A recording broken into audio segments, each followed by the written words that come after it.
Hello everybody and welcome to Watch with Westwood, where today we're going to be looking at Friends Season 1, Episode 1.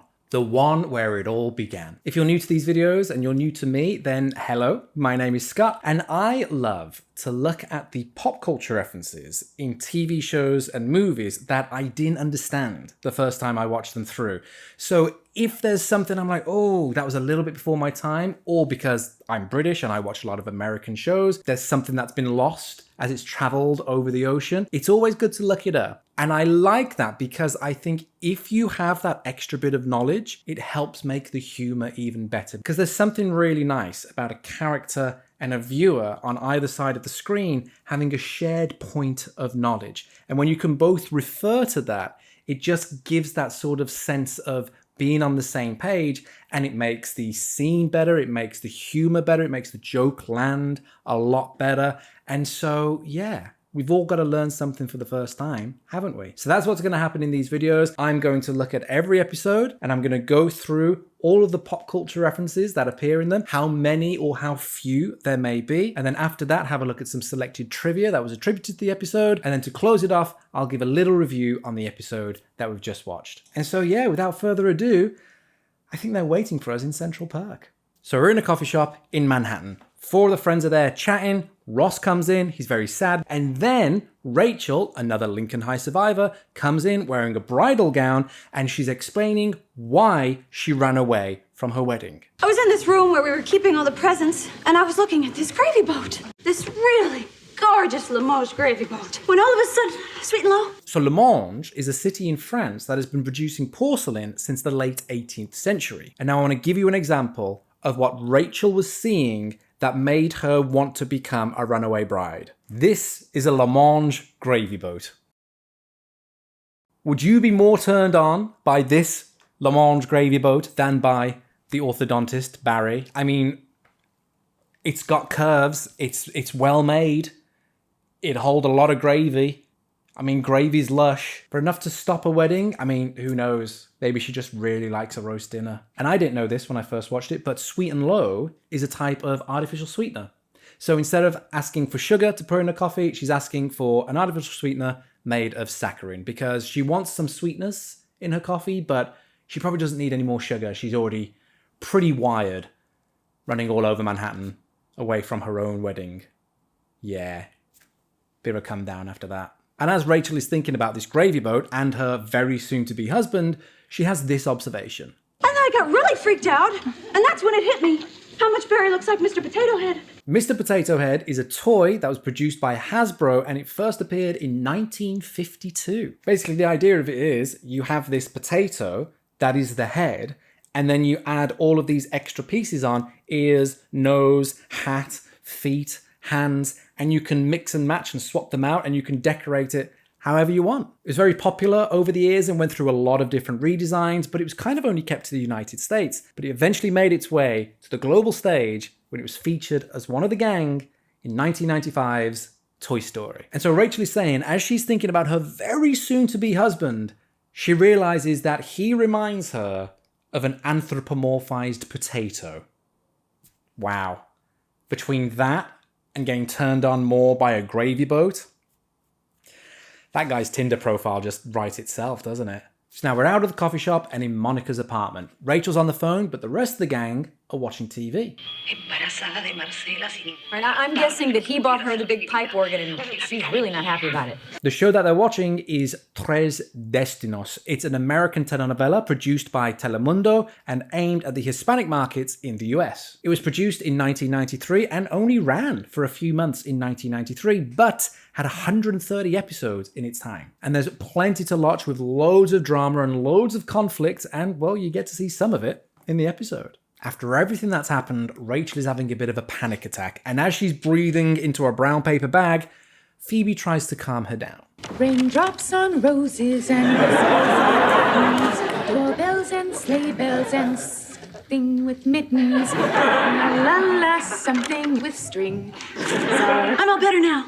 That song is my favorite things from the 1959 musical, The Sound of Music. It was very popular at the time when it was performed on Broadway, but the musical has reached an almost legendary status because of its adaptation into the 1965 movie of the same name, starring Julie Andrews, who sang that song. And Phoebe can't remember all of the lyrics, so I'm just going to read them out to you right now. Raindrops on roses and whiskers on kittens. She got that. Bright copper kettles and warm woolen mittens. Brown paper packages tied up with strings. These are a few of my favourite things. I mean, it's lovely. I mean, raindrops on roses, yes, like a morning dew on a rose, beautiful. Kittens, you can't go wrong with kittens. But then bright copper kettles. I mean, it was definitely a different time because if I was to see a bright copper kettle, I'd think, how much could I get for scrap for that? I'd be trying to flog it. That's the only reason that'd be one of my favourite things. I'd be like, let's get the weight value of that, shall we? Rachel's now calmed down a bit. Maybe the singing helped. And Ross tries to make a bit of conversation with her. So Rachel, what are you up to tonight? Well, I was kind of supposed to be headed for Aruba on my honeymoon, so nothing. Right, you're not even getting your honeymoon. God. No, although Aruba, this time of year, yeah, talk about your big lizards. So I had no idea where Aruba was. It is an island off the north coast of Venezuela. So in the area of South America, it's in the Caribbean, and it is a constituent country of the Kingdom of the Netherlands. Quite a difference in climate, I would say, from the Netherlands to Aruba. Aruba is very much a desert type of landscape, so rather hot. Probably a nice place to go on a honeymoon, actually. Then Ross starts talking about the big lizards, and there are a lot of lizards on Aruba, and there's one which is the most common and abundant of the lizards, and it is endemic to that island, and it is the Nemidophorus arubensis. The only way I could remember that is if I close my eyes to concentrate on it. But it has a much easier name if you don't want to remember its Latin nomenclature. It is the Kododo or the Aruba whiptail. They're spread all over the island and they are easily identifiable because the young and the females are brown with white eye spots on the back, and the males are a bright blue with white eye spots on the back. So imagine seeing them. There's no way you could avoid them. And they grow up to about 15 centimeters long, or about 6 inches. So yeah, they would definitely ruin your honeymoon, because imagine trying to take a lovely picture and one of those crawling on your back. Ooh, no thank you. So now we're in Ross's apartment. Chandler and Joey have come round to help him furnish his new place. And Ross is lamenting, oh, what if I never find someone? And Joey says, that's ridiculous. There's not just one person for everyone. And he goes into this metaphor. That's like saying,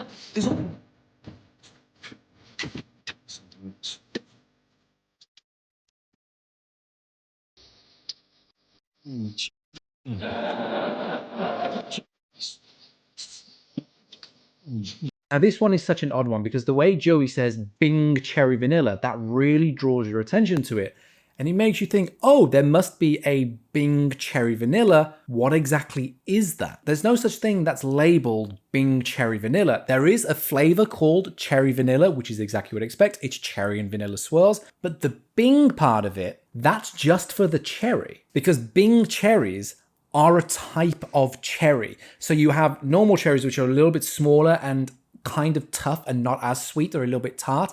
But then the bigger, the darker and the more plump it is, it's the more sweet. And that is a Bing cherry. It's a cultivar. So it's been cultivated in order to have those sweet properties. And that is what a Bing cherry is. So I think it's just a way of him saying sweet cherry vanilla. But instead, he's gone Bing, which I also find crazy because it's Chandler's last name. So I don't know what the thought process was of having that in the script. I've always found that fascinating because it's such a thing. You remember him going, Bing, cherry vanilla. And the next bit I absolutely love. Jimmy's are chocolate sprinkles. Just sprinkles that you have on your ice cream. In New York, they're called sprinkles. But Matt LeBlanc, who plays Joey, is from Massachusetts. And over there, they call them Jimmy's. So when he's saying Jimmy's, he's actually not playing the character. He's referring to them as his own upbringing as the actor. Because Joey is from Queens, right? He's from New York. So he would call them chocolate sprinkles.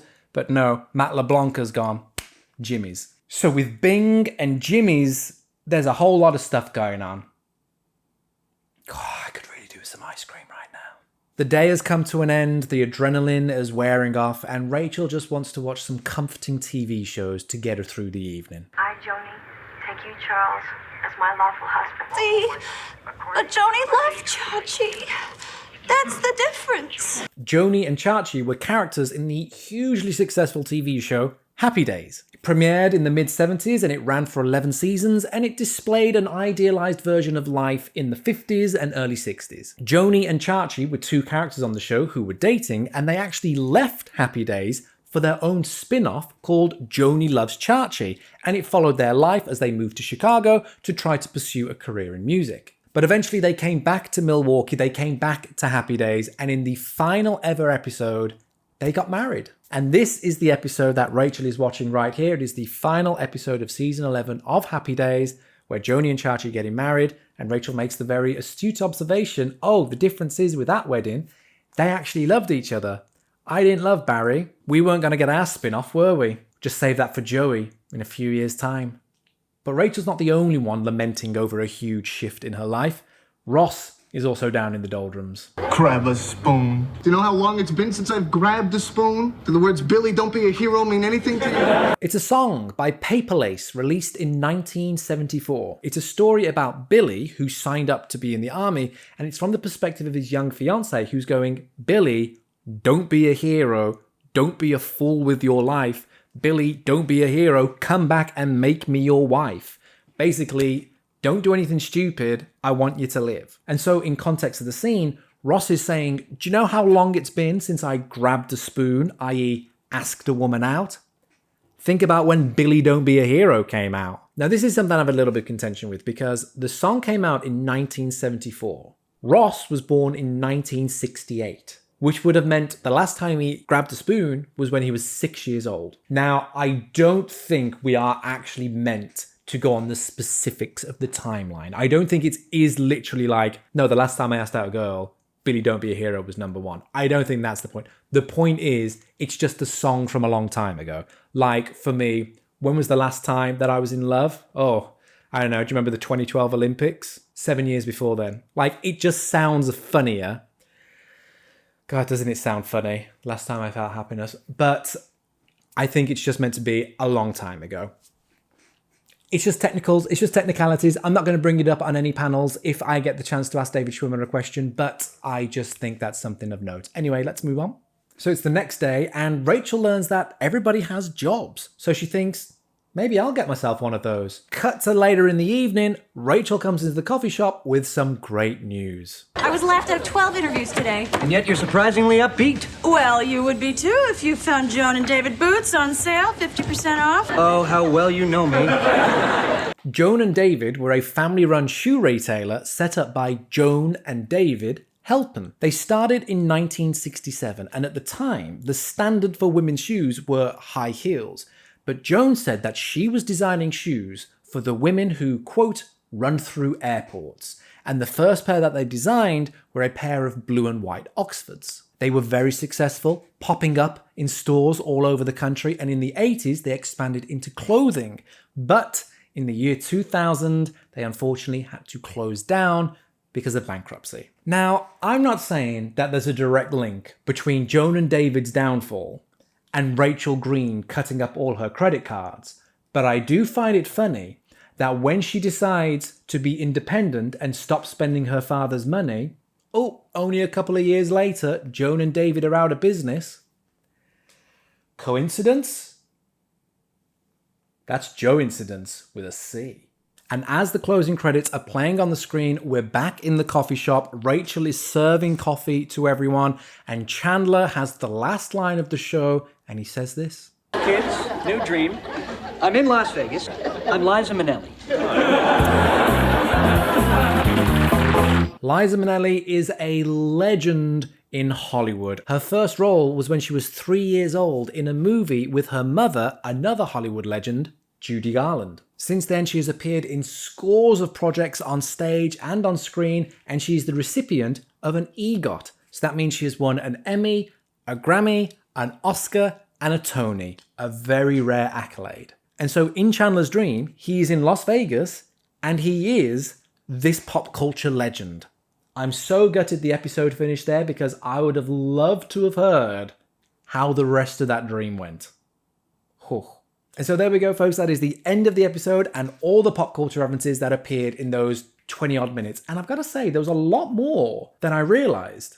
A lot more than I'd have guessed. I thought there'd have only been a couple, but no, they really did manage to slide them in there.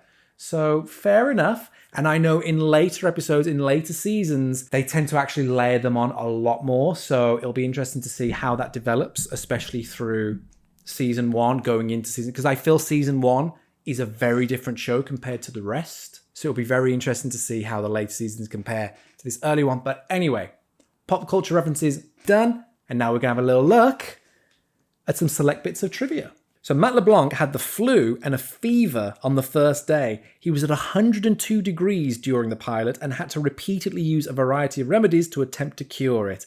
I've got to say, I don't think it was a good idea constantly put him in those leather vests. I don't think that helped with the heat and the fever, did it? Maybe a nice little bit of linen would have helped. This one I've always loved. The NBC executives were worried that the content of the show was too racy and the audience would dislike Monica for sleeping with Paul the wine guy on their first date. After the taping of the pilot, the studio audience were given a questionnaire regarding Monica's promiscuity by NBC, and the survey results indicated NBC was worried for nothing as the audience didn't care. And that's the thing, isn't it? These executives going, oh gosh, but what about this? And then actual real people going, what? You're ridiculous for thinking that's ridiculous. Now, there's a little thing which is very blink and miss. When Rachel comes into the coffee shop, yep, that's her entrance, but you actually see her running past the door before she comes in because she's been told, oh, Monica might be here. She's looking for it. She doesn't know where it is. So she's ran past and then she doubles back and comes back in. And it's very blink and miss. But it's there, and I just like that as a little detail. Joey and Chandler pour their Rachel-made coffee into the plant on the table. You know, the one that didn't taste very good? At the end of the episode, the plant on the table is dead. Likely as a result of Joey and Chandler pouring coffee in it. So, a dead plant. I hope it was worth the punchline. But maybe that just shows how bad Rachel's coffee was. One of the credit cards that everyone convinces Rachel to cut up is actually a library card. So that's a bit of a shame, isn't it? Because yeah, now she's not going to be spending all those credit cards and not racking up a load of debt, but it would be good for her to support the local library, bone up on some new subjects. I mean, she's not going to Aruba, so she could probably spend that time learning about the lizards, since she won't see them firsthand. What a shame to miss out on them. Big blue things. Yeah. And finally, as an episode would take 5 hours to shoot in the studio, the producers hired a comedian to entertain the studio audience during set changes and breaks. The comedian would also warm up the audience before shooting commenced, because that's the thing. It is shot in front of a live studio audience, and I can just imagine if you're sitting there for the entirety of the show, it's a tight 23 minutes when you're watching it, but they're going to have to do all the different shots, all the different angles, retakes, all of that. And so 5 hours... that's a lot for an audience to sit there. And you get that initial laughter, but then to see it done like 5 times in a row. And that is something I really love, especially in the first season. In the later seasons, it's canned laughter over the top of the actual audience. So it's just, you know, lifted. But in the first season, it's genuine laughter. And you hear the little giggles. You hear just like the odd person starting to laugh or starting to break, or you hear these little moments of reaction, and it just adds this real authenticity to it, which is beautiful. And it's only in the first season, but when you hear them, it's great. So like my favorite bit is when Ross has his Oreo and he puts it in his mouth and then he starts walking off with a little jaunt, and there's not a big laugh, but there's a couple of people who are giggling in the audience. And I love that because it just shows how raw it is. And it puts you in this mind of, gosh, they were just making this. They didn't know what a global sensation this show was going to be, how much it would change all of their lives, not just their lives, but how it would change entertainment. Because Friends has made such an impact on the entertainment industry. It has such wide-reaching influences on media today, on sitcoms today, on everything. It was a real focus point in American entertainment. And they didn't know what a sensation it would be. And it was just a group of actors trying this out, hoping that it'd be a success. And when you hear the raw laughter of the audience with that, it just adds to it. And that's why season 1 is my favorite season. It really is. The later seasons, for sure, they've all got their charms. But season 1, I consider season 1 and this subsequent 9 to be different shows. I really do. This is now turned, the trivia's ended, this is now turned into my review of Friends and this episode. What I love about season 1 is, as I say, that rawness of it, that authenticity of it. It also has a lot more of a homely feel, of a warm feel to it, because almost in every episode, there's this moment of, there's a lot of humor, yeah, there's a lot of story and conflict. That's how you make a story. There has to be some point of conflict, but there's always a moment of reconciliation. There's always a moment of a hug. And it's where everybody sort of sits around and goes, aren't we friends? And you don't get that in later seasons. The one that sticks out for me, one scene in particular, is when it's Nana's funeral later on in the season. And they're all sitting around on the couch in Central Perk and they're going through photos. And it says, oh, look, it's Jimmy and the gang. They go, looks like a fun bunch. And there's a moment of stillness, a moment of silence as they all just sort of take in that they're all part of that, take in that they're friends, that they're all, there's that love there. And it's sort of a little warm embrace after all the humor and a little bit of zaniness that happens as well. And you don't get that in later seasons. It's only in season 1. And that's something I really like. It can be a little bit cheesy at times, but I really do like that. But Friends as a show, I've always loved. It was one of the first shows that I really ever watched. My earliest memories of watching TV were Friends, and I was obsessed with it growing up. Obsessed. I remember you could only get them on VHS. That's how old I am. And they would release 3 VHS per half a season. Okay? So I would have 3 videos, 4 episodes on each, and then I would have to wait for the next 3 to come out. And I was waiting.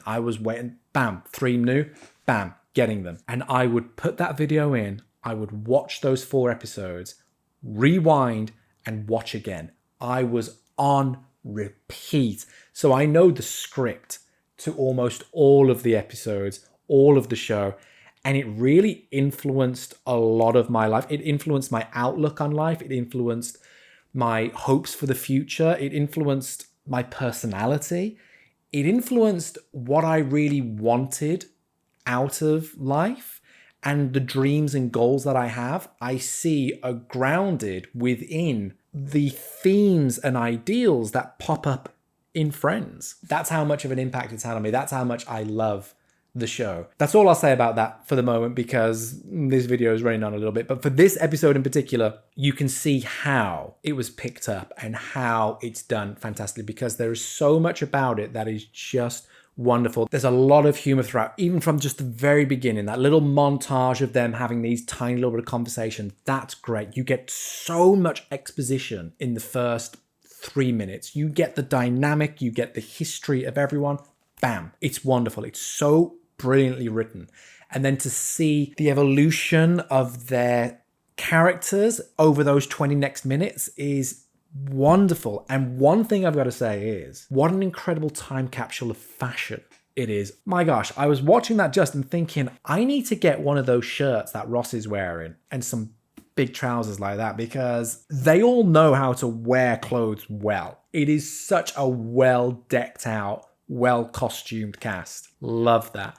But yeah, you can definitely see how you would want to tune in for the next episode, because, oh look, all 6 of them, they've all got their own stories. They've all got their own personalities. We know sort of the lives that they're living, the trajectories that they're on. And what a great little pot for it to be stirred up with. There are the beginnings of the romantic connection between Ross and Rachel when he's like, oh, maybe I'll ask you out. Maybe you will. Wonderful. We like that. There's the possible career changes of Joey. We know that's going to be sort of like a punching bag, because being an actor, I mean, I am an actor, but being an actor is a great thing dramaturgically within a show. or within a setup because they can just do anything. They can just be, oh, they're working on this project next, they're working on this project next. So that's going to be a lot of things to see. And then just seeing how everybody develops. Yeah, you can see how it did well. I really like that episode. It's a great pilot. Like, it's a great pilot. There's a lot of other pilots where you go, oh, okay, it's good job they changed things there. Sort of like The Office US pilot is a little bit, okay. Superstore pilot is a little bit, okay. They managed to get the kinks out over the next couple of episodes. But the Friends one, they go, this is us. This is what we're making. This is who we are. This is our identity. Let's carry on and build from this. And I love that. So yeah, it's a great episode to a great season of a great show. And so there we go, my friends. I have rabbited on for far too long. Thank you so much for listening. But that was Friends Season 1, Episode 1.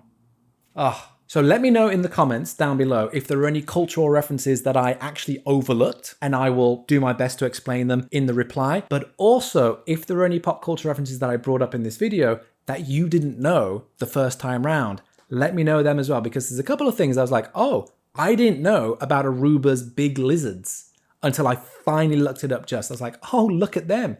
There are big lizards. So yeah, let me know those observations down below. And of course, I'm going to be working my way through every episode of Friends. I'm also working my way through other shows as well.